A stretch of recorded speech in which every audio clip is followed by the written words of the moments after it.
Okay, so today's lecture will be entirely devoted in trying to give you a sense of how one can frame general complex decision processes in uncertain environments, like the ones that are encountered by animals when they have to perform olfactory search or olfactory navigation. How to frame them in a coherent mathematical framework, which can address, in fact, most, if not all, examples of sensory motor decision making. So the starting point is to really abstract away from specific examples and to set up a very general framework. And if we take from page 1 of any book on decision making and intelligence, artificial or natural, the starting point is to realize that one can reason often in terms of an agent, which I will depict here as a box. So this is my agent. And then outside of the agent, for convenience, we will represent it as another box. There is the environment. So where exactly the interface between agent and environment lies, it's a complicated question in its own. So it may depend from system to system, where you want to set the boundary between what is outside the agent that makes the decision and what is inside the agent. So it could be placed such as the agent is actually, you can think it strictly speaking as the brain, or it could be the embodiment of the brain, so with the full body, etc. So it depends. But this is, let's keep it general for the moment. So the agent and the environment interact in two possible ways. So first of all, there must be some flow of information that goes from the environment to the agent. And this flow of information, we will call it, generally speaking, a percept.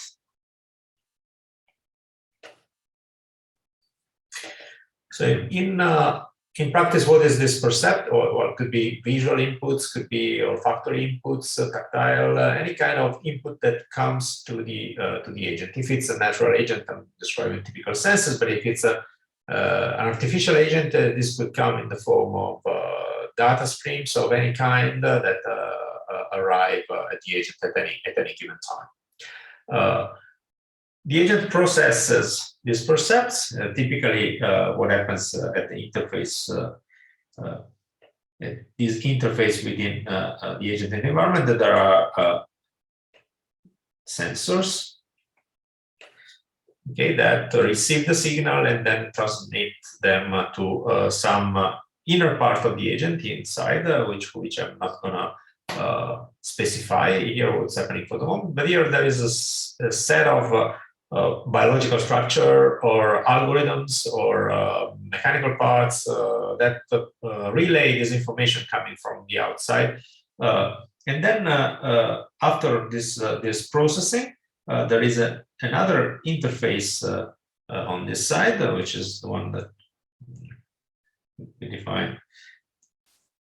actuators. And from these actuators are emitted the so-called actions. So these are the motor responses, or any decision that is made by the agent, which has a consequence on the relative placement of the agent with respect to the environment. Okay, so I will go down to examples, very simple examples shortly, so to make everything clear on this diagram. But the key point to capture here is that there is this continuous closed loop interaction between the agent and environment, which continuously, or mathematically speaking, it could happen at different time steps, but there is this continuing interaction between agent and environment. Percepts are received, From these percepts, some computation is performed, and the result of this computation results in decisions which affect the state of the agent with respect to the environment, and in return there is another percept which is received, and so on and so forth. Okay, so this description so far is description for whatever kind of behavior you might think, extended in time. But what we will be mostly interested in is to specify a structure that can describe goal-directed behavior.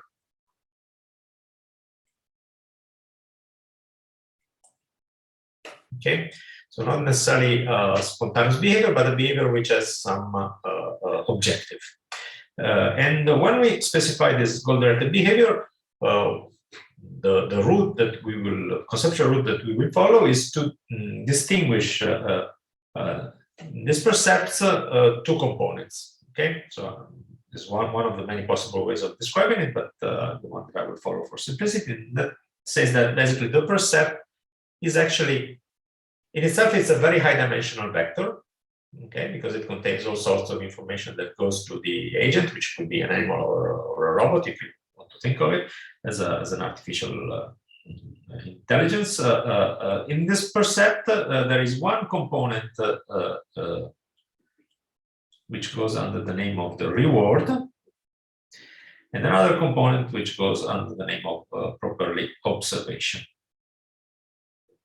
Okay, so what does it mean that we split the percept into these two components? So this reward is a real signal. It's something as a number, typically, which goes from a lower real value limit and an upper real value limit, typically, or it has a continuous distribution of values, but it's a single real number. So the reward is a real number. So it's a one-dimensional feedback from the environment to the agent.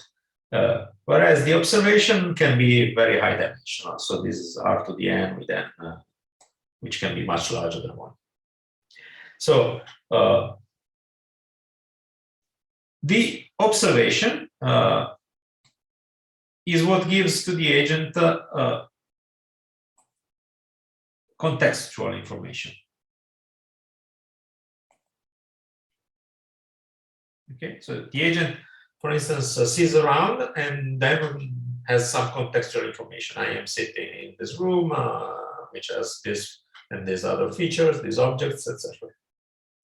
But these objects that I see are not necessarily directly related to the goal of my task, to the objective of my task. Whereas the reward is the one which is directly connected to the goal. So, and again, quite loosely for the moment, and then we will make it more clear from the mathematical viewpoint.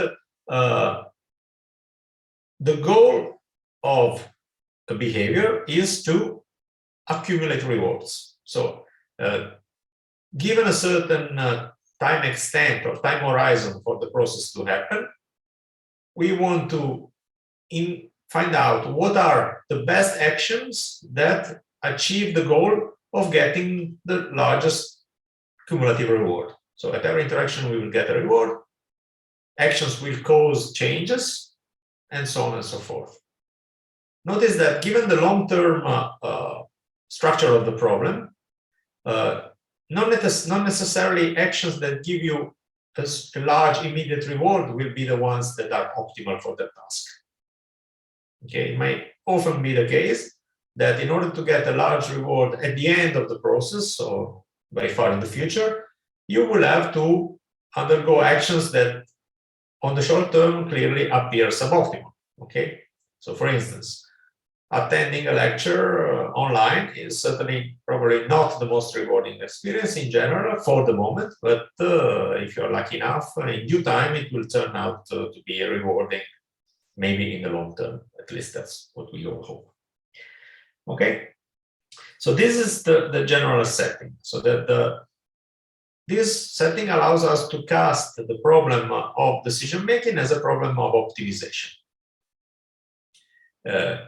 And therefore, from the very beginning, from the outset, if we accept this this framework, this means that we are interested in behavior which we expect to be strongly optimized. So the objective, the goal, is something which is very important. So in some tasks, we may think that this is a reasonable assumption, even though it's very difficult to prove it in real biological examples in animal behavior. But for instance, when the moths have to find a partner and you know that they have a very limited number of attempts, then there's a good reason to believe that evolution has strived to optimize this behavior because it's vital for the animal. On the other hand, in other examples, such as pigeon homing, if you remember yesterday, I pointed out the problem of motivation. Okay? Pigeons can get lazy or poorly motivated or distracted by other things, and therefore, in this case, there might be behaviors which do not seem optimal from the viewpoint of the objective that we have identified.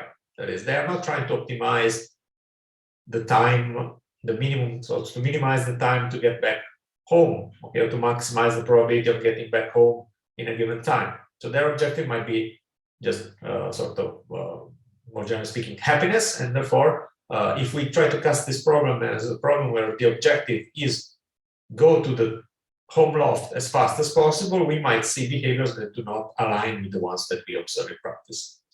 So when one casts a problem of decision-making in terms of rewards and objective function, one has to be very careful if the objectives that are stated in the formalization actually are aligned with the ones that we expect to happen in the real system. And when there is misalignment, then of course, at least funny things can happen.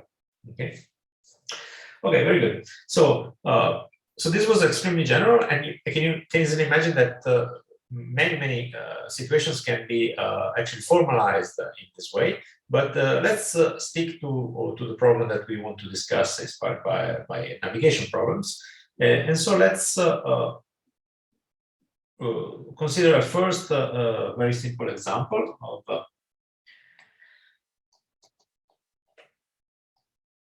and that's an example of navigation in the sense that is most familiar for us. So let's consider the following problem. Let's consider a series of a graph. Okay, so this is a graph, and in this graph, you may think of any edge of the graph as an actual highway or street. Okay, and the nodes are the junctions between different roads. So this is actually nothing but a map of the transportation system. And then all these things are connected. I'm drawing this very much randomly. And so then suppose that you have some start point here, and you have your end arrival point here. So how can we cast this problem as a problem of decision making like the ones that I just described? Well, we could, for instance, say that at every node of this graph, at every junction, we can observe in which state of the environment is. What does it mean to observe the state of the environment? It means to have some GPS localization, for instance, which tells me I am here. Okay, I am actually here on this map. So this is the first percept that comes into the system. The contextual information in this case is the if you look at your map on a computer where you want to plan a route, then you will see a blue dot in the location that you actually occupy. And let's start by assuming that the GPS is very reliable. This will basically be very accurately describing your actual position. And this is your first observation, your contextual information. This is, okay, look, I'm here.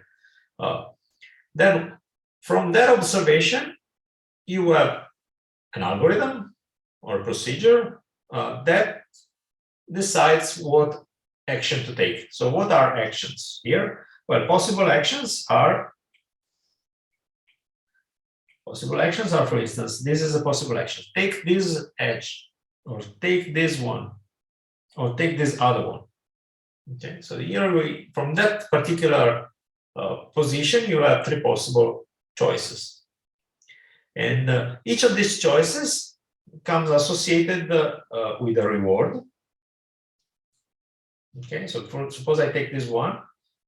This will come with a reward, which we may think as the opposite of a cost, for instance. So the reward here for taking this action, that is taking that route and proceeding until the next junction, would be minus the cost of taking that. For instance, if you want to eventually optimize over time, so reach the end of your journey in the shortest possible time, the reward will be minus the time needed to travel time across this leg. Okay, so and then you drive, and then to the next junction again you make an observation. So you look up at your GPS, and GPS again has several different opportunities, so you have additional choices to make, and so on and so forth. And as you can easily imagine, in typical system, when you have many options and many possible states through which you step, there is an exponentially large number of possible paths that bring you from the start to the end. But if these rewards are, or costs or travel times are sufficiently diverse, there will be one or few paths that have an optimal or nearly optimal performance, in the sense that there is very likely, generically, there is one single optimal path in this description. Okay, which for instance could be in this case, I don't know, maybe this one. Okay, so as you see, we have expressed this problem of navigating in a graph or on an actual transportation map by a sequence of interactions with the environment, whereby at every step, in this case a step is a prolonged event in which we go from one junction to another, we reevaluate our context every time we are in a junction, and we make decisions accordingly. And the sequence of these decisions is the one that actually optimizes our long-term goal, which is the one to in this case, to minimize the total travel time. Okay. Okay, if there are no questions so far, so good. So one of the key issues when trying to attack the problem, so the first question would be, how do I compute the optimal strategy? How do I compute the optimal sequence of decisions? Okay. There are two different situations conceptually. One situation is the one where we assume that our knowledge of the state, that is in this case our position, is perfect. So if we have perfect information about our position, and we have an exact map of what is happening, so we know exactly what are the travel time costs, we know exactly what is the geometry of the map that we want to use to go from one point to another. So in this ideal case where we have everything in our hands, both the map and a perfect location device, in this case, this problem is a planning problem. So we have to compute basically the optimal path. We don't need to interact in principle with the environment, even though when you drive, you do that, but you do not need, in principle, you can plan your travel time from start to beginning. And that's what your favorite app for finding out directions to a certain place does. It tries to solve this problem given at the time a reasonable set of expected travel times between the various legs, and then computing the in a sense, the shortest path from one node to another of your choice. Okay, so this is certainly a big part of decision theory, and this is what the part which was developed essentially in great detail in the mid of the 20th century. Most of it was the contribution of Richard Bellman, and we will briefly see what this is. But of course, this situation where you have perfect information applies only in very, very specific cases, and it's not extremely relevant for other situations. For instance, when you think about olfactory navigation, the information about your position with respect to the target, okay, so you don't know what's the actual vector which joins the moth and the male moth and the female moth. It's not known to the male moth, of course. And the only way to infer this information about the location of the female moth is through olfactory detections. And of course, olfactory detections are very far from giving you perfect information about the location. We seen yesterday, actually the information is very much hidden in the details of the signals that are received by the male moth. So the most general case is that you have imperfect information or partial information. What does partial information mean in our very simple example? Well, suppose that now you're navigating, but your GPS is not working very well.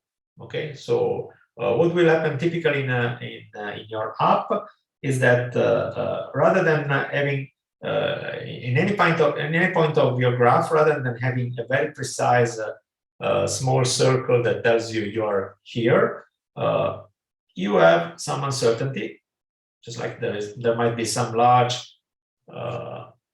disk that is signaling the fact that your actual position is known with a certain degree of uncertainty, which is due to poor measurement of the position. So in this case, you can clearly see that the problem acquires an enormously bigger depth in the difficulty to solve, because if you don't know for sure that you are in a particular point, in a particular junction, you don't know what kind of action you should take, right? So the action of going left when you are sitting here on this junction, the fact that you want to go left at this junction, or maybe better in this direction, is a good decision if you are here. But if you, in fact, were here, it could be a bad decision, because this would lead you on a longer path. Okay, so one has to think in a different way. When the observations are not accurate, when the information is only partial, a different approach must be taken. Okay, so what the plan for today is to give you a very quick introduction to first of all to the problem where the observation is perfect. So it's going to be a brief recap of what goes under the name of Markov decision processes theory, to see what are the kind of algorithms that you can actually use to solve problems like planning a trip and minimizing some cost function that you have defined beforehand, or maximizing the rewards, which is essentially the cumulative rewards. And in the second part, we will make the step in generalizing this mathematical description to the broader problem of when information is imperfect.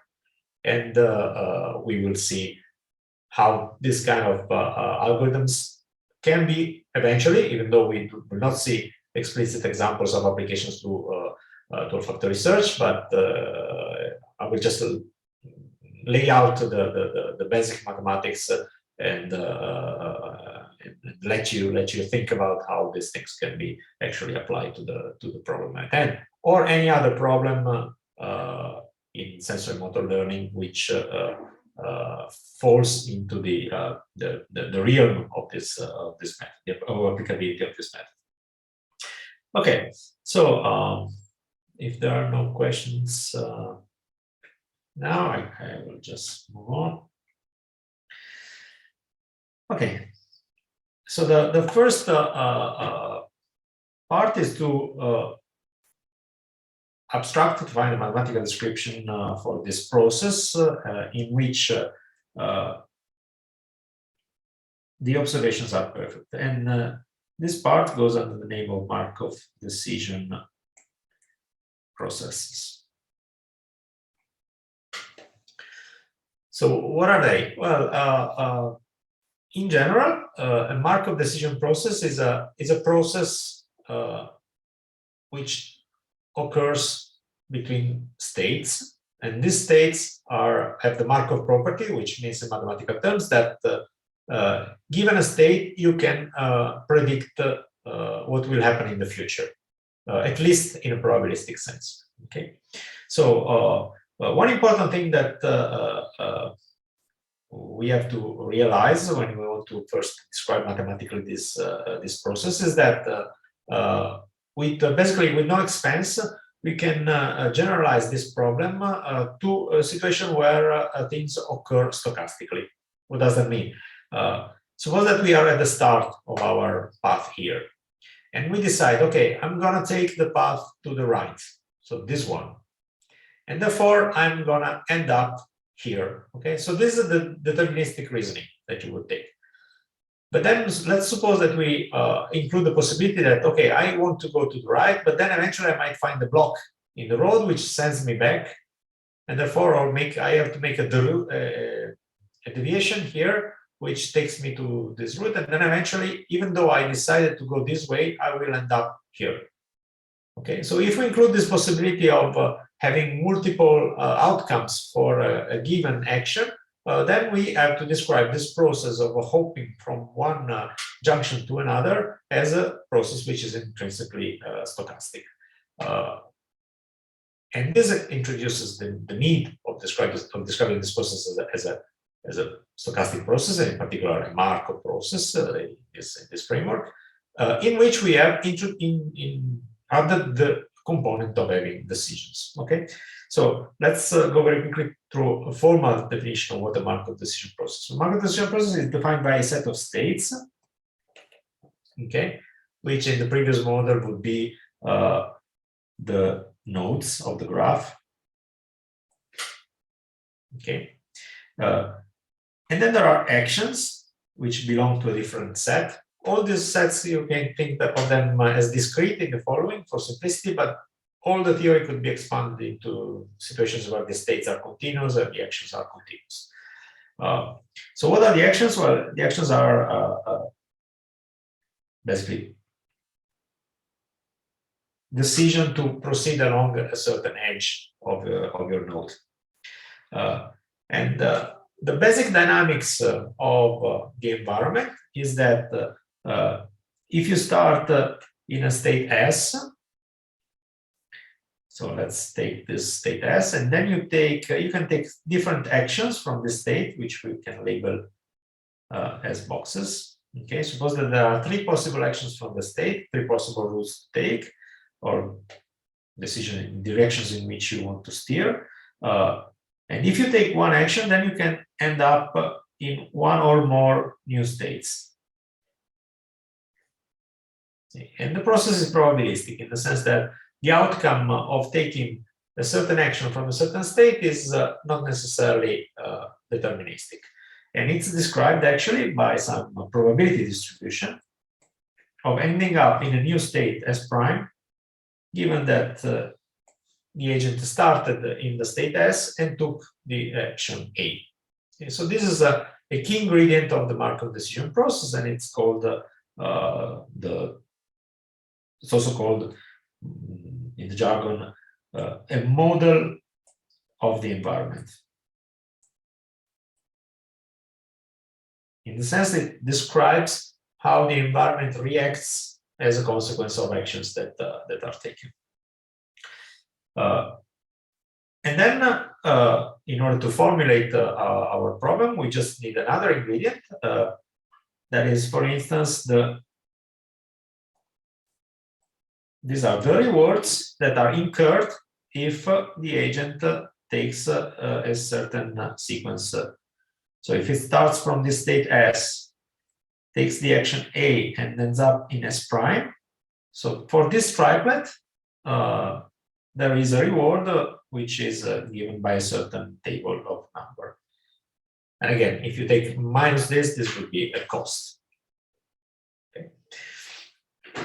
So with all these ingredients, basically we are ready to define the goal of our problem. That is, at every step, every time that we are sitting in a certain node of the graph, we have to take one action associated with the particular node. And this is done also in general in a probabilistic way. So this is also probability distribution over actions.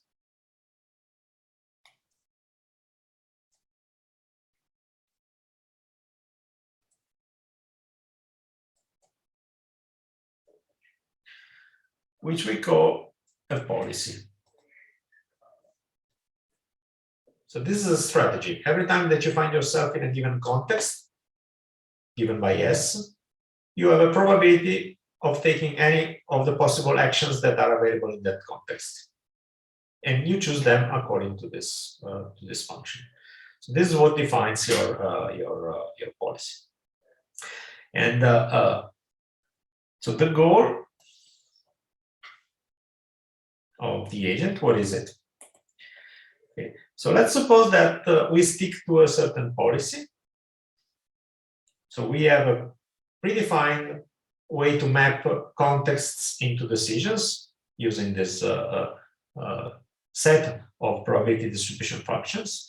And my goal would be, first I have to define an object which is called the return. So let's suppose that following this policy, so following this decision process pi, one observes, so there is a first state S1, S0, from which a certain action A0 is obtained. And then a certain reward R1 is obtained, where R1, RT is the reward obtained when a certain triplet of state action and new state are visited. And then there will be a new state as S1, A1, F2, etc. Okay. So every time that we start a process from a given state S0 and take an action A0 according to this probability distribution, this will result in an observation of a reward and a new state and so on and so forth. So we have this long string of data which we observe if we apply our random strategy to our random environment. So as a result, we can construct an object. So this is typically labeled equal 1. We can construct an object which is our return, which is the sum over all possible times starting from the current time very far into the future of these rewards. Okay, so this is the cumulative sum of all possible rewards. But of course, this definition has a problem in itself, because if you still keep on circling in your system and keep on collecting rewards, this sum will eventually diverge. So one way to cut this this sum short is either to use a finite horizon time here to cut off the sum at a certain time, which however has some displeasing consequence from the theoretical viewpoint, in particular the fact that if you have a given time horizon, your decisions will be affected by how close you are to your deadline. Okay, as you of course might have experienced, your decision making is strongly affected whether you are far away from a deadline or close enough. There is a way to make this problem less sensitive to the presence of an horizon while still keeping the property of having finite sums and still the notion of an horizon, is to introduce what is called the discount factor. So this discount factor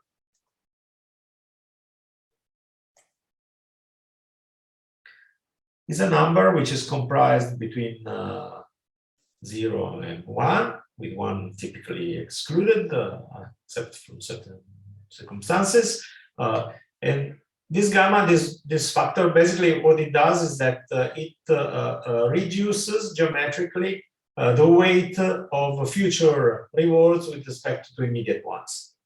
So for instance, when gamma is strictly 0, the only thing that matters is the immediate reward.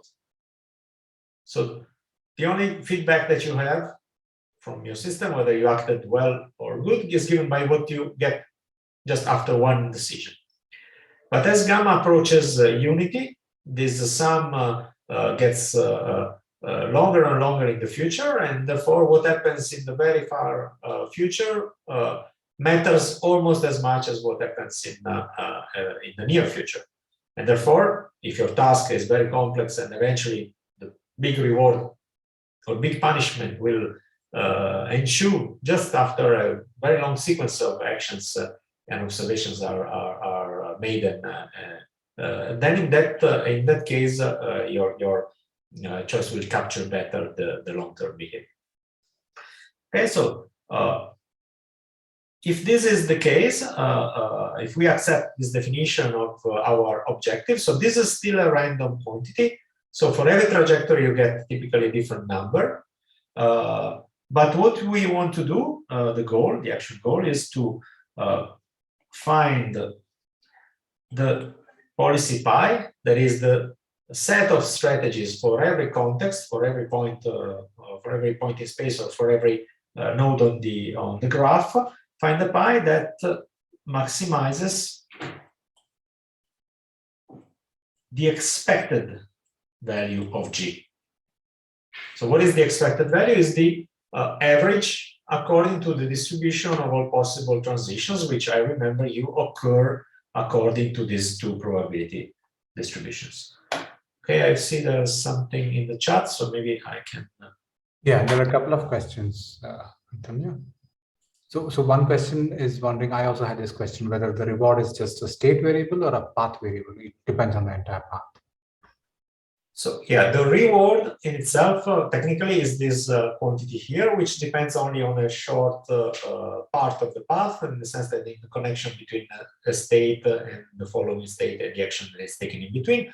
Whereas the most important thing is the return, which is the cumulative object, which depends on the path. So every path has its own, gives rise to its own return. But what matters in a probabilistic setting is, in this case, is the average value of this cumulative rewards.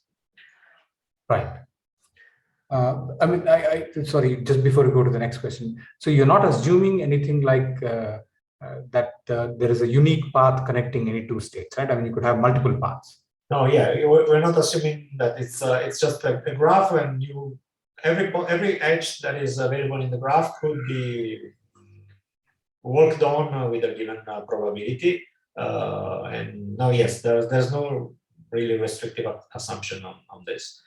For some mathematical results of convergence, you might, of some learning algorithms, which are not discussed today, you might have to assume some properties of the process, just like ergodicity or some properties like meaningful hypotheses about the system, but that's not the case for the general setting.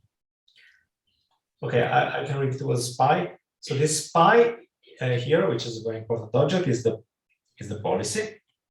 So let's go back to our example of navigation. Okay, so if you now are in any point of this graph, so suppose that you're here in this point of the graph. So this is your state. And from this state, you could take two possible actions, right? So this is action 1 and action 2. You could head in two different directions. Pi tells you that is the probability. So you decide at every step, you could decide, for instance, that I want to go either left or right with 50% probability. Okay. Well, actually, in this graph, I could also go down, but let's ignore this for a second. Okay. So, okay, there are three directions. I could go back towards the start, or I could go left, or I could go straight. And then, for instance, I could have a policy which tells me that each of these three actions from this state S here has probability 1/3. Okay, so I just flip a three-phase coin and decide where direction, in which direction I should go. This is a policy. Okay. Eventually, you expect that the best policy in this case would be a deterministic one, but in this particular case, for the sake of generality, we assume that this would be also random policies, as they are called. Is it any clearer? Yeah, I think it's fine. There's another question asking if you have two actions connecting two given states, or you could have multiple actions. To get different state S prime every time you use an action. Sorry, is that the one that I'm reading? Yeah. Yeah, that's the one. Get different state S prime every time we use an action A from. Yeah, right. That's exactly the point of having a probability transition. So the outcome of a certain pair of states and action is not necessarily always the same as prime. Different things can happen with different probabilities. Okay. The important thing is this in this Markov processes is that what will happen. So the state on which you will jump at the next time S prime as a probability distribution. So several outcomes can happen. But it only depends on the fact that you started from S and took A. It doesn't depend on what happened in the previous steps that brought you to A. Okay, so every time that you brought you to S, every time that you are in a given state, okay, all the past doesn't matter to predict the future. That's the Markov property. That's the only thing that we are actually implying here. Okay, I will just go on. If there are other questions, just drop them in the chat and we'll try to answer them as we go. Okay, so so this is the important thing. Okay, so we want to maximize this object, this expectation value, which of course depends on the policy. Okay, and it depends on a policy in a very complex way. It's quite non-trivial. Okay, because in order to maximize this cumulative sum, which can be made of many terms, every decision matters along the way. So if you have to decide about what to optimize this sum, so for instance with gamma equals 0, this would mean that you just have to optimize over your single choice, and then the optimization procedure is very simple. But if you have several steps, these probabilities will concatenate with each other, and therefore performing a straightforward optimization is not a trivial mathematical problem. Okay, so I see another question in the chat, so let me pick it up. Is the Markov assumption justified when there are global Qs like the sun magnetic field primes? Okay, that's a very good question. Whether a system can be described in Markovian terms or not, the general answer is very few systems can be described in terms of Markovian properties, okay? Because Markovianity means for physical systems, including, of course, also biological systems, the knowledge of the state of the system, which is completely predictive. And this would require an enormous amount of degrees of freedom, okay? Even in games like chess, if you want to describe it in a Markovian way, you should be able to identify every position of the pieces of the chess. So typically, the Markovianity is a modeling assumption, and it's never realized. And of course, there's a big part of machine learning and reinforcement learning, which is the name for this theory of Markov decision process when it's coupled with dealing with data, which tries to tackle the problem of approximating the system when is Markovianity meaningful, when it isn't, and what we do when the system is not Markovian. Okay, so that's definitely a very good question. But it's important also to lay down the basics of the problem, like just focusing on situations where we know that this property holds, at least. Okay, just another. Okay, I think that's the same question. Okay, so for what regards the problem residual function, you will have to wait for the second part, because certainly in this case it's not a problem of planning like the one we're describing here for the moment, but there's a problem of observations which are related to actual position, and so you will have to wait for a few minutes more. Okay, so so this is in general a difficult optimization problem. So how does one solve it? Okay. I will now sort of state the result, of course, without proof. And you will see that there is a actually very elegant way of solving this problem, both from the mathematical viewpoint and also from the algorithmic viewpoint, which is goes under the name of the Bellman's optimality equation.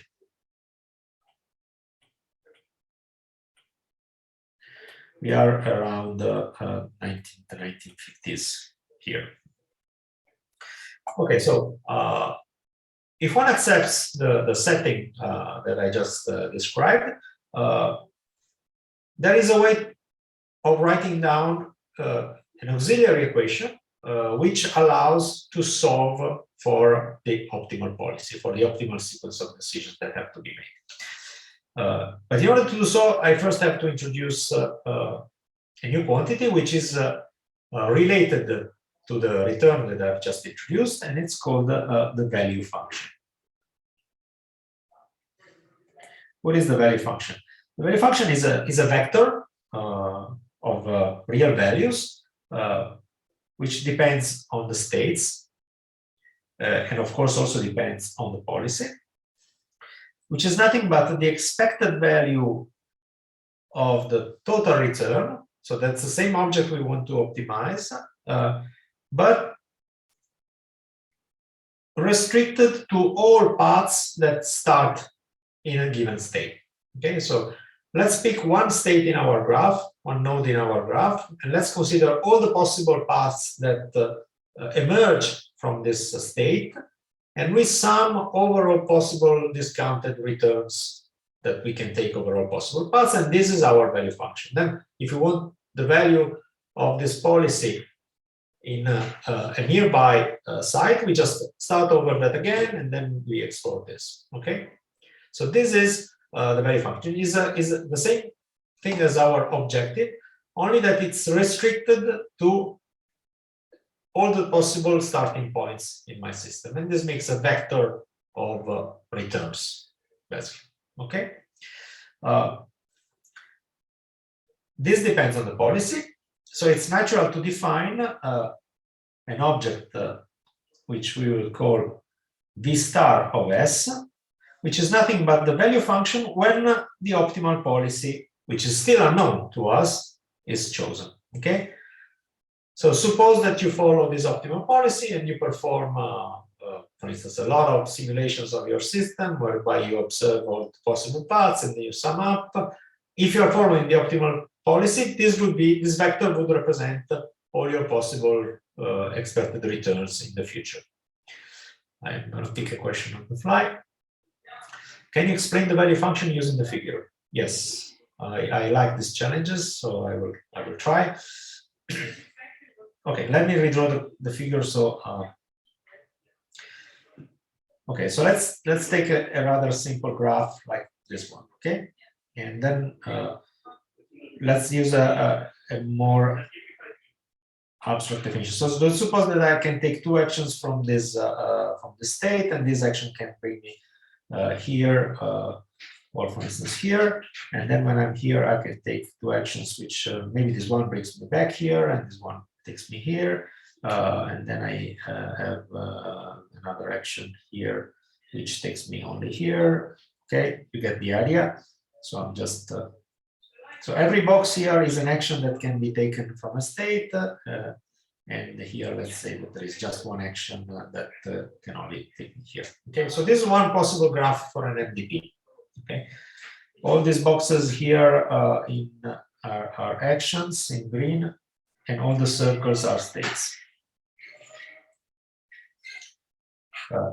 And along any of these paths, every time that you move around one of these paths, you can get a reward. Okay, so for instance, in this case, okay, suppose we focus on this one. We were in this initial state here. Then we take an action and we end up here. So we are following this leg here, and then this gives us a reward. Okay, because in this case, if I take this action, I'm ending exactly here. But if I took another different action, so this one, for instance, Okay, this is again deterministic, so let's do that differently. Okay, say that this one also can take you here. So if I take this leg here, okay, so sometimes I will end up going in this direction, and sometimes I will end up going in this direction, okay? So suppose that I start from here, and then I pick one of these two actions, either the red one or this one in green, with a certain probability, say 50%. And then I will end up in a new site, and then I have another probability here, and say I take this, and this is, I'm forced to go back, etc., and so on and so forth. So I can produce very many paths moving around, and to each of these paths, I get a value of the return of the random return G. And then I sum over all these possible paths, divide by the number of paths, and in the limit of infinite paths, I get the expected return starting from this node here. And then I can repeat the same action. Okay, this will be done, but let's assume I repeat the same thing from every starting point in this graph of these 4 nodes. And then I get a vector, 4-dimensional vector of real numbers, which expresses the returns for my given policy, given the 4 different starting points. Is that any clearer? I hope so. Okay, thanks. Very good. So, Antonio, yeah. Small comment. This is a lot like action in classical mechanics. Are there connections? Yeah, yeah. Oh, very, very briefly. So, if you move your problem to a situation where the states are continuous and the actions are continuous and the transition probabilities are Gaussian, so what I will write in the end, the Bellman equation becomes an Hamilton-Jacobi equation. So, yes. Okay. So there is a formal connection if you go in that direction as well. All right. The key thing is that we can write a closed equation for this object here, which is called the optimal value function. It's a vector.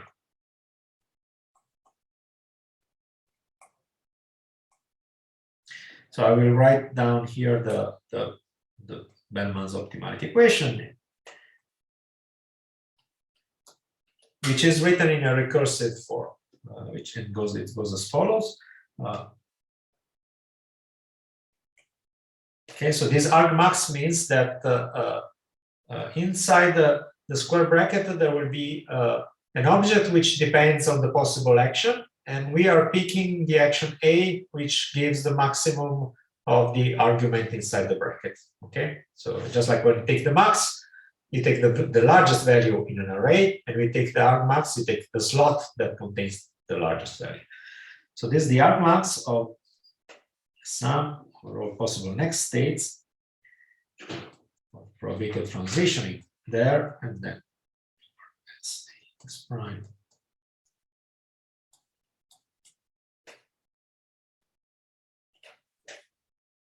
Okay, so let's pause for a second and inspect this equation.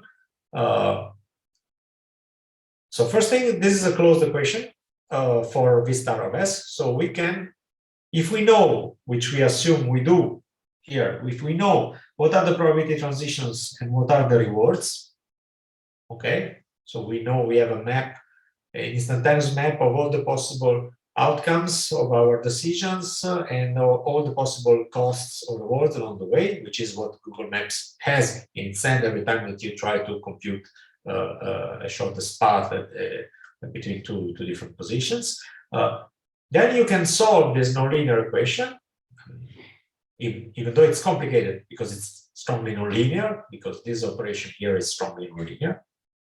But if you can solve this equation, okay, then you have the optimal value function, and you also have the optimal policy, because the optimal policy in this case will be to pick exactly the action which maximizes the object on the right-hand side. Okay, so the action that maximizes this object between parentheses is exactly this one. So the actions are deterministic, the optimal actions, and are the ones which maximize exactly this square root above, which I'm not rewriting. Okay, so solving this equation in one shot, you have all the possible optimal returns on average from every point of your graph and all the possible decisions. Okay, so this provides you the computational method that you can use to solve your problem of planning. Assuming, again, which is the very important thing in this part that we're describing, assuming you know exactly what the rewards, the costs, and the transition probabilities are. Very briefly, since we might be curious, okay, how do I solve such a complex nonlinear equation? The key to the solution of this problem is that you can see this equation, and let me just write this as a hint for a solution. You can write this as a vector, V star, which is some complicated nonlinear operator which acts on the vector itself. Okay. Now, if you are able to prove, and this just requires a few lines of calculation, in fact, that this operator B is, which is called the Bellman operator, is contracting. Okay. What does it mean contracting? It means that if two vectors are at a certain distance, to be specified mathematically precisely, and you apply the operator B to both these vectors, the new ones will be closer, and so on and so forth. So if you have this property, and you can prove that you have it, then a simple algorithm of iteration, like fixed point, will solve your equation. So if you start with a guess, say V0, and then you compute B applied to V0, and then you apply B again to this, and so on and so forth. Okay, your new guess will be B applied to B of V0, and so on and so forth. If you iterate this operator by its contracting property, it will converge to a fixed point. And this is the way you numerically can solve this, this equation. Okay, so two remarks before we move on. So first, even though it looks complicated, the conceptual understanding of this equation is actually rather simple. It expresses the fact that if you start from S and you pick the best action here, what you get is that you get the reward, the average reward at the first step, then plus the discount factor, because you go one step in the future, and then from S prime you restart again and you take the optimal policy. So this is just a recursion which takes place over your graph. Okay, so it's essentially interpreted like that. Second thing is, yeah, please. Question. Returns are stochastic with probability. How does the agent know these probabilities a priori? He would have to be very smart, would he, or get something? Okay. In this problem, the agent does not need to know the probability distribution of the returns, but just its averages. Okay. So rewards might be stochastic, but the average for this triplet has to be known. And of course, that's a good point in the sense that in order to solve the problem, you need to have a lot of information a priori. You need to know that if you take a certain leg of your journey, that will be the cost of that leg. You have to know that in advance if you want to plan. Of course, since this is a problem of planning, an enormous amount of information is required. And that's also why this kind of approach doesn't work in general in situations where you have to experience what will happen in the future. And I can only tell you that there is an entire branch of reinforcement learning that deals with the problem of trying to solve this equation here without knowing what these objects actually are. Okay, try to solve it by using experience, data, rather than using prior knowledge. And this is the big realm of model-free reinforcement learning, which has given rise to many algorithms that are the ones that actually basically solve problems like the game of Go or any other big challenges in decision making in our nowadays computer. But for now, we will assume that these transitions are known, and if you want to think of the problem of search, for instance, you might say that this reward is 1 only when you are at the target, and that these transition probabilities are just if you take a decision and deterministically go in the right direction. Okay, so you simplify. So you can make reasonable assumptions about this and about this, but this also, of course, if it's a planning problem, requires knowledge of where the target is, which is the biggest issue we have to deal with yet. Okay, I hope it was somehow clarifying. Okay, so this closes the first part in the sense that very quickly, I hope I gave you a very simple idea of how to perform planning in an algorithmically feasible way.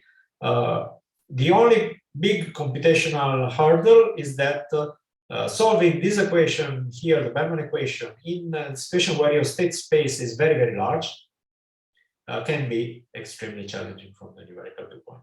Okay, so and since many interesting systems have a huge number of Markov states, it is often very hard to solve these equations by themselves, and one has to resort to approximations.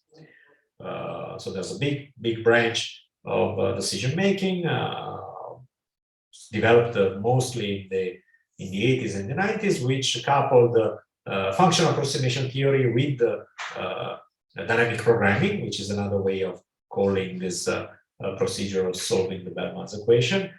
This went under the name of neuromorphic programming, and it was very important in the 80s and the 90s, and gave rise to the first artificial game players for backgammon and also for chess.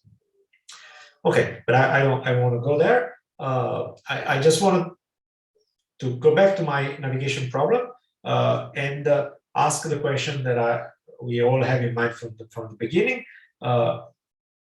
What if I don't have all this prior information on the system, in the sense that, for instance, I'm not able to locate myself on this map? Let's go to the map. Okay, so let's go. Well, how can I do proper navigation if my information, the information about my location, is not good?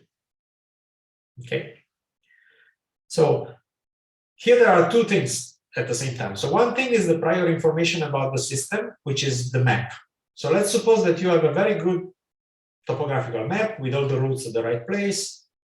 Okay, and let's suppose also that you have a good estimate of the costs that you have to incur in doing it. So the length of the path, the typical speed that you can take along the path. So you can compute these things a priori before leaving. You don't have to experience.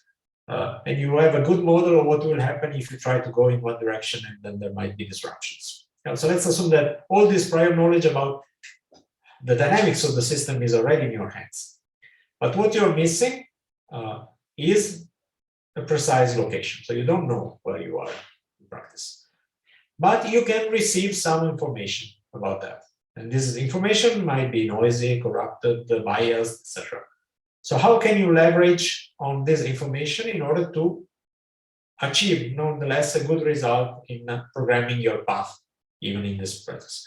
So why is this relevant for olfactory navigation? Because you might think that you know what are the consequences of your action. So if your moth decides to fly north, it will go north by a certain amount of centimeters in a certain amount of time, given the speed that you can take. Okay, so all these things, the modeling of the motor properties, you can assume them as reasonably understood. You can say that your target is to reach the target in the shortest possible time, which is a perfect way to define, for instance, rewards.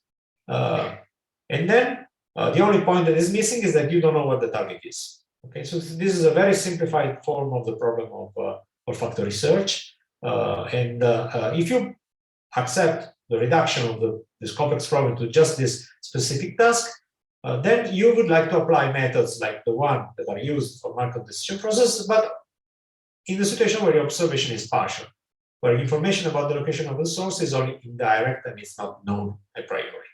Okay, so how this is done? Okay,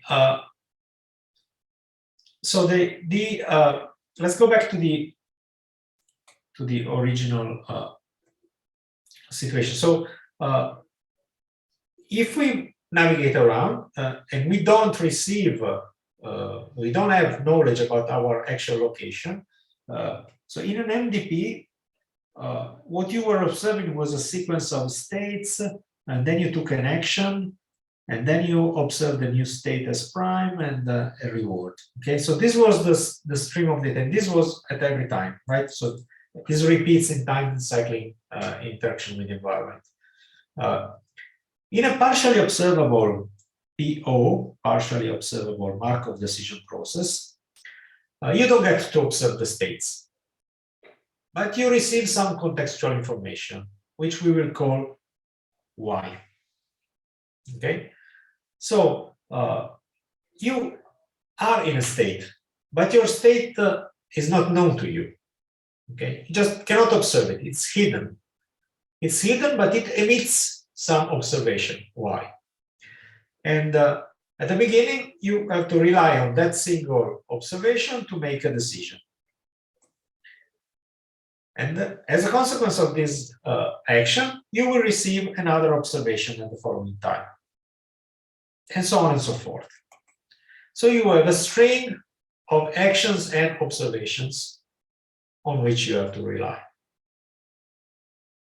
But the point here now is that in order to make effective decisions, you have to rely on the full history of observations. You cannot rely only on the last one, because if the system were Markovian, the last observation would be the state, and you could predict the future. But if you do not observe exactly the state, you have to use the full history of observations. That's the key ingredient that will come about in partially observable Markov decision processes. So to give you a very, very simple example which expresses the fact of partial observability. So let's consider the following situation. So let's suppose that we have a physical system, so that it's just like the bottom of a plastic bottle, okay? And you place a small ball here at this bottom, and I ask you the question, will the ball fall to the right or to the left? So one might say, okay, well, if it's symmetric, which is an assumption that we can make, it will fall maybe 50% of the time on the right, 50% of the time on the left, depending on a small perturbation, because it's unstable, etc. You can make all this kind of. But are these conclusions warranted?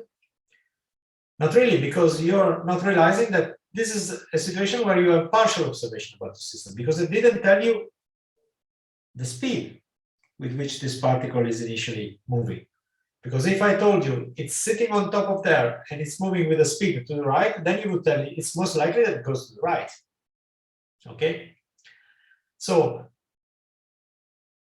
if you have only partial observability, so suppose you just observe the position of the ball, how can you predict where it will fall if you do not observe the velocity? Well, you could say, okay, I can look at the history of positions. So if now it's here, but at the previous time it was here, then even though I don't know what the position, what the velocity is, I can infer this velocity from the sequence of positions. And therefore my conclusion would be, again, goes to the right, based on the fact that now it's on top and before it was on the left. Okay? So the basic idea of dealing with partially observable Markov decision process is that the knowledge of the state, which is not accessible any longer, can be replaced with the history of past observations. And this is the first thing. So if any of you has ever been exposed to hidden Markov processes, for some reason. A useful information is that partially observable Markov decision processes are nothing but controlled hidden Markov models. So there is a Markov model that produces transitions between states and emits observations, and then you're trying to control this hidden system just only by relying on the observations that you get. Okay, so this is just to cast it in the class. For those of you who have knowledge about hidden Markov models, for those who haven't, never mind. Okay, so how do we formalize this notion of being able to take decisions based on histories? Okay, so let's now proceed with the formal definition of the partially observable Markov decision process. So some of the ingredients are the same. So again, we think in terms of a graph, okay, of states and a set of actions. Yeah. There's a question about the Markov process. Okay. Using information from past states to break the next state would break the Markovian assumption. Yeah. Okay. The point is exactly that. Is that we don't see the past states. We just have indirect information about the state, the current state from previous observations. Okay, so that's where the difference is. Think about the ball. You're not observing the state of the system. The state of the system would be position and velocity, at least. But you don't observe that. You observe only positions. So you need to rely on the history of positions, which again are not the full states. So you're not breaking the Markovian assumption. The system underlying is Markovian. But the fact that you have partial observability makes it in the space of positions, makes it non-Markovian in the space of positions. Is that any clearer? Okay, maybe we can come back on that question if, okay. Okay, so, and again, we still have an underlying model for the environment, which tells me what happens if I'm in a certain node and I decide to take a certain action and where I will end up in my graph at the next step. But now I have a different ingredient, which is a set of possible observations, okay, which could be discrete numbers or real numbers. And these are emitted from my system. For instance, when I take some state and I end up in a new state. Okay, so in this, when I go over this leg, I get an observation, and this observation might include the rewards. Okay, so more generally, you might think that this is also the probability of getting a certain reward, a certain observation as A is prime. Okay, so this includes and extends the framework of the Markov decision process. So if these observations Y were actually the states themselves, so if your system is giving you the state themselves, then the partially observable model collapses into a Markov decision problem. But in general, it is not. Okay, so the problem here is that when you want to define a policy, so how do you base a decision? So how do you pick your action if you don't know in which state you are? So what do you rely upon? You can only rely upon things that you have observed along your trajectory. Okay, so if you are at a certain time t and you want to pick an action, you will have to decide on the basis of what you have seen. So the first observation you've made, and then the first action you've taken, and then the second, and then the, okay, up until just the previous action that you've taken. So this is a long string, and even in the discrete case, it's exponentially growing. So this is extremely impractical to work with explicit histories. So these are histories.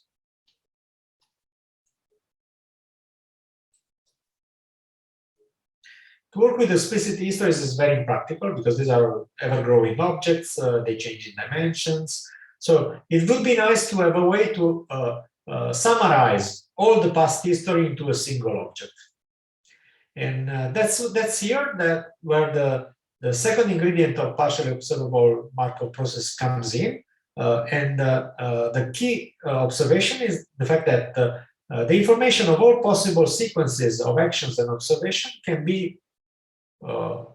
summarized in a single object, which is called a belief. What is the belief? The belief is a probability distribution over states. Okay, so the key intuition is that I don't know where I am in my graph, but I can keep a probability distribution of possible situations where I am. So I give up the knowledge of the current state, but I still keep an object which tells me where I believe I am with certain probabilities overall my graph. So for instance, at the beginning of the process where I have had no information whatsoever, I might choose this belief to be completely flat.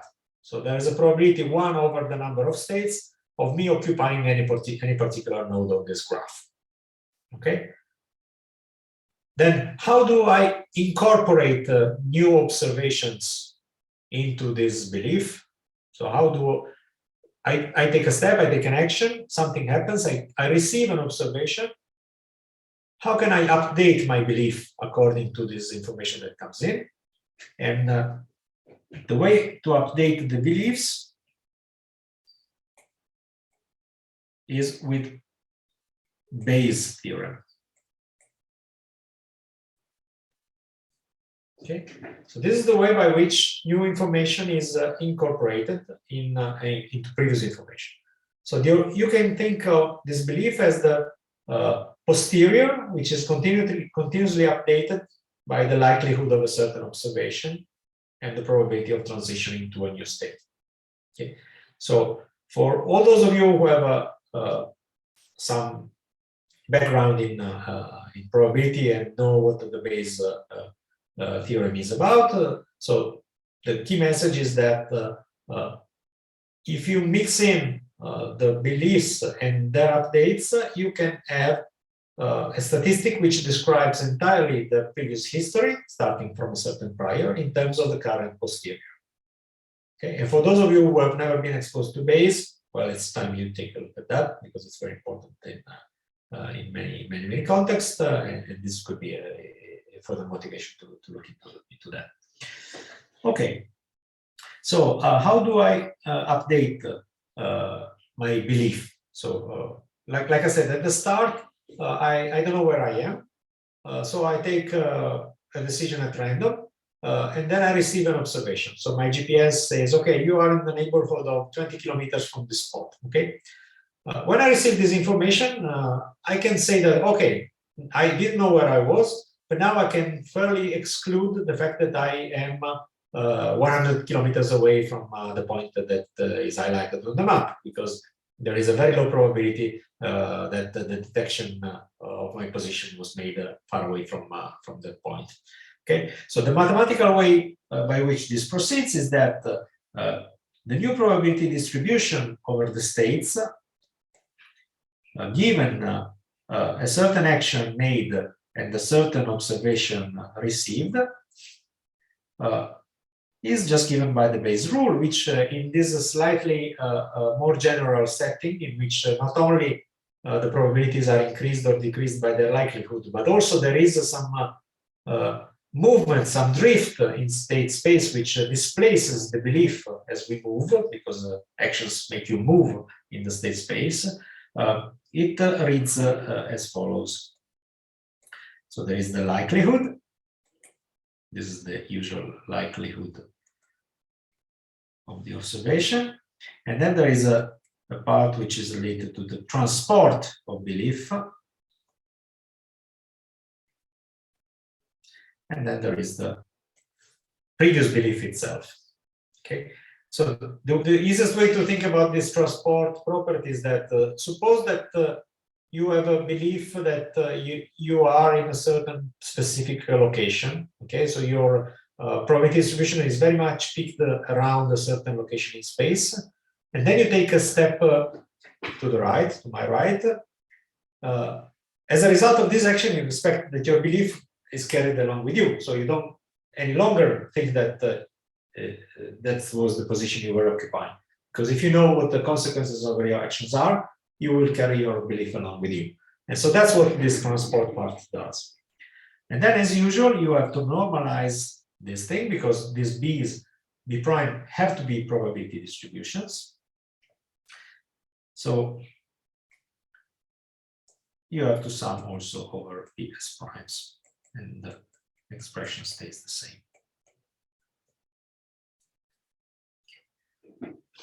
So as you incorporate new actions and new observations, after a certain number of steps, the knowledge, all the knowledge about your history is condensed into this single object, which is a probability distribution. Okay. So we have basically upgraded our system from a system in which we were talking about states to a system in which we were talking about probability over states. Okay, and that's a key formal development. At this point, we can define our policy. Sorry.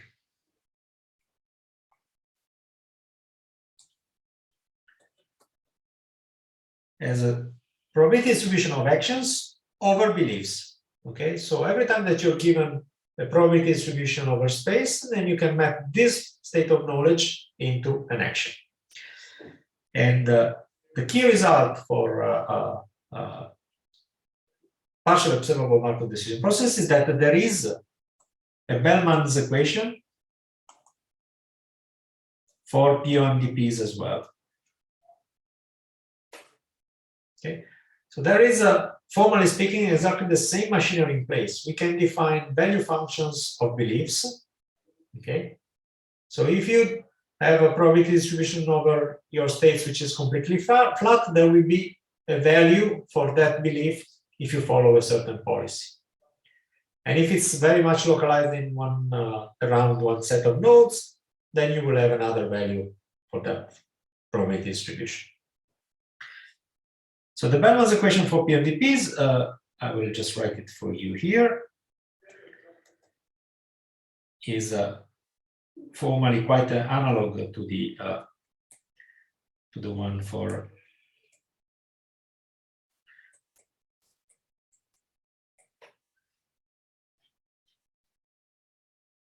sorry, I have to put an argmax here. Apologies.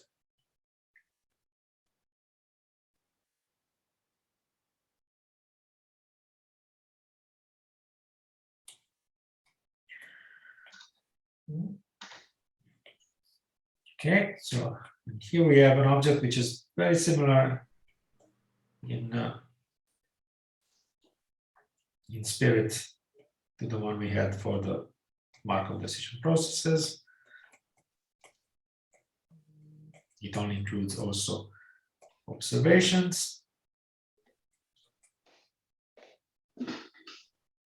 And this is multiplied times the rewards. And here we have the value function in the new belief vector after observation. Okay.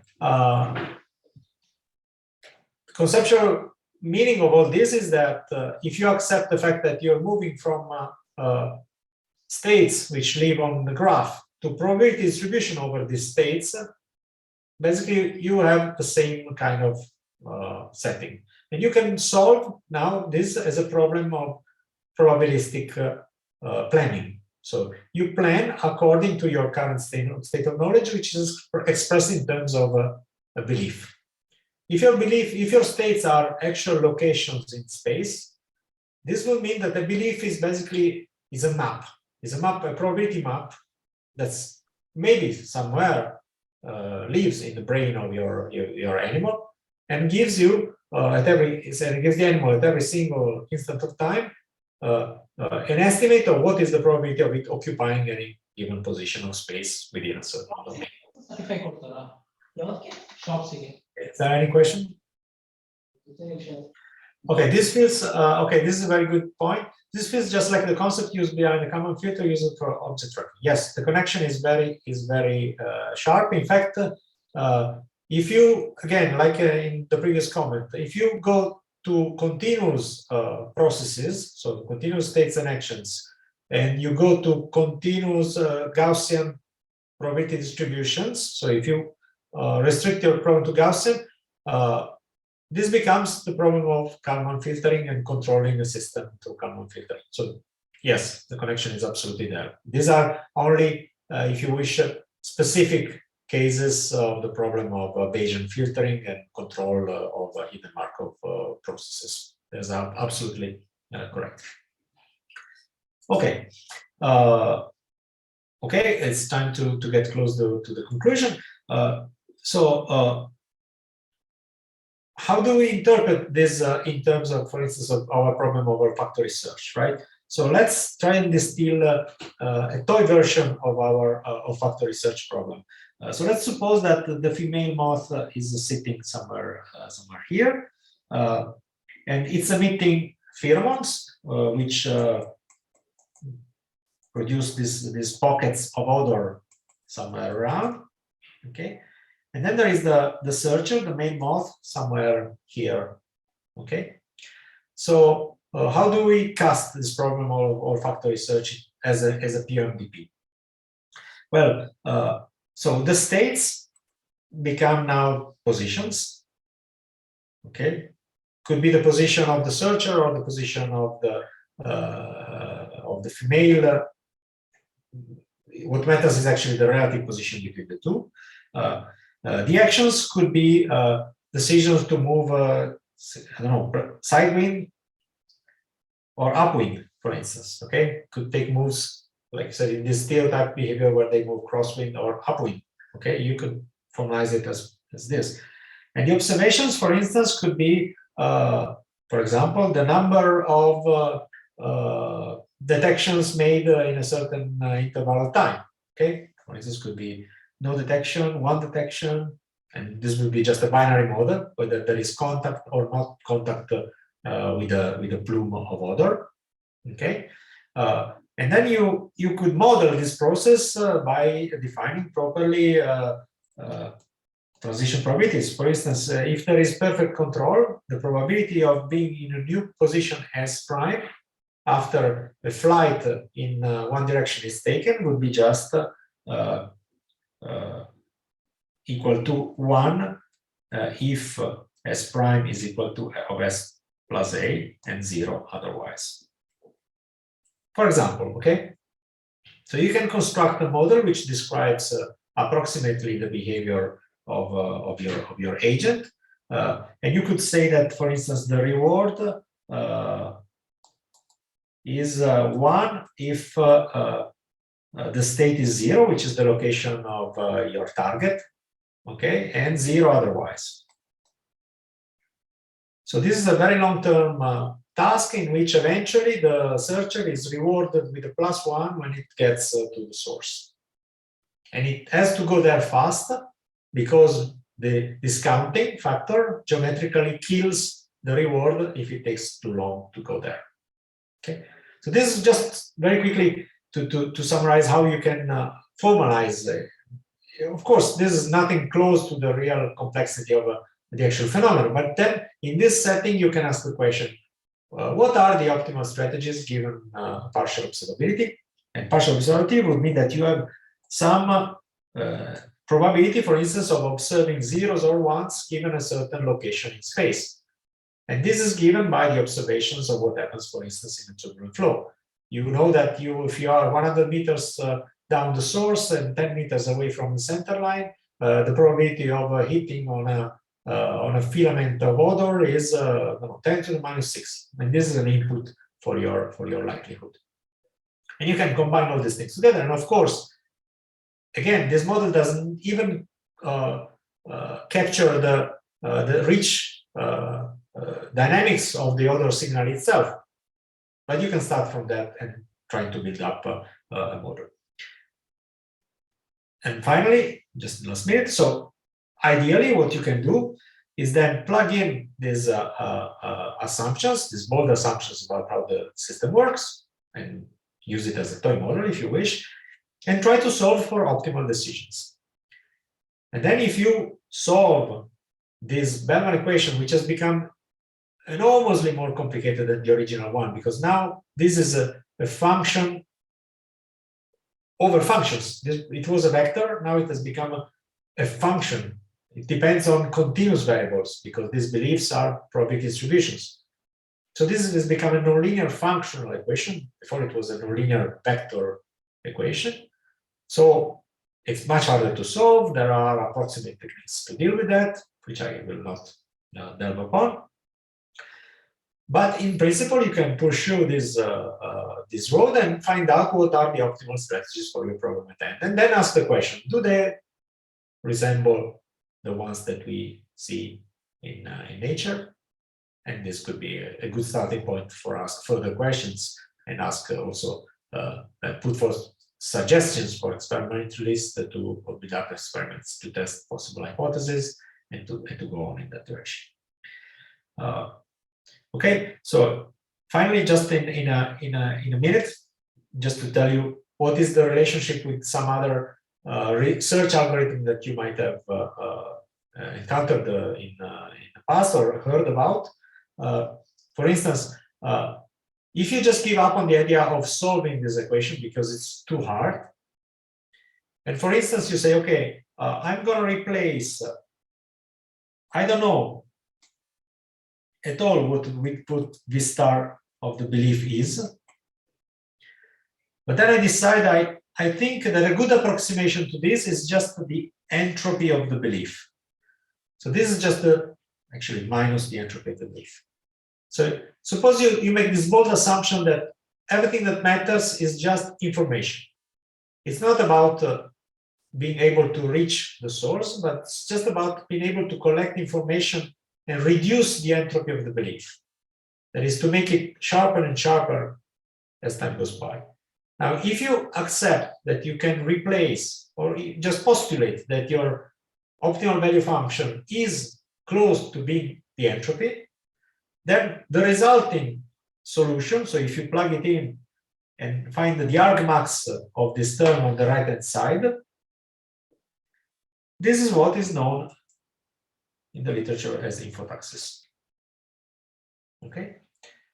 And of course, there are several other ways of producing heuristic strategies that try to balance, for instance, say, okay, this infotaxis just searches for information, but rewards are also important. So why don't we mix up these two by some trade-off value? And so, and then you can find several, by this approach, you can find several heuristic strategies that might approximate to a very good quality the optimal solution, which is, by the way, still out to be found even for this very simplified problem that I've described here. Okay, so with that, I think that it's been a long walk. There will be much more to learn about this, and if you're curious, I can point you to the relevant longer lectures. Let me finish just with a couple of further reading on the subjects which are important. So first and foremost, there is the book Reinforcement Learning by Sutton and Bartow, which is a comprehensive read on the problem of decision making, especially on the part model free, which I didn't touch upon. So what do you do when you don't know what your transition probabilities are, when you don't know what your rewards are, but you have a way to experience them by interacting with the environment. And then the second one is a review paper, which is called Partially Observable Markov Decision Processes by MTJ Spaan, which is also a very good read for the second part. That is when you have a model, but you have imperfect observation. Okay, and with that, I think that's more than enough. If there are any questions, I'm happy to take. Thank you, Antonio. There's a question in the chat. One of you. Does the factorial radiation vision work even in the absence of the solar and the magnetic cues?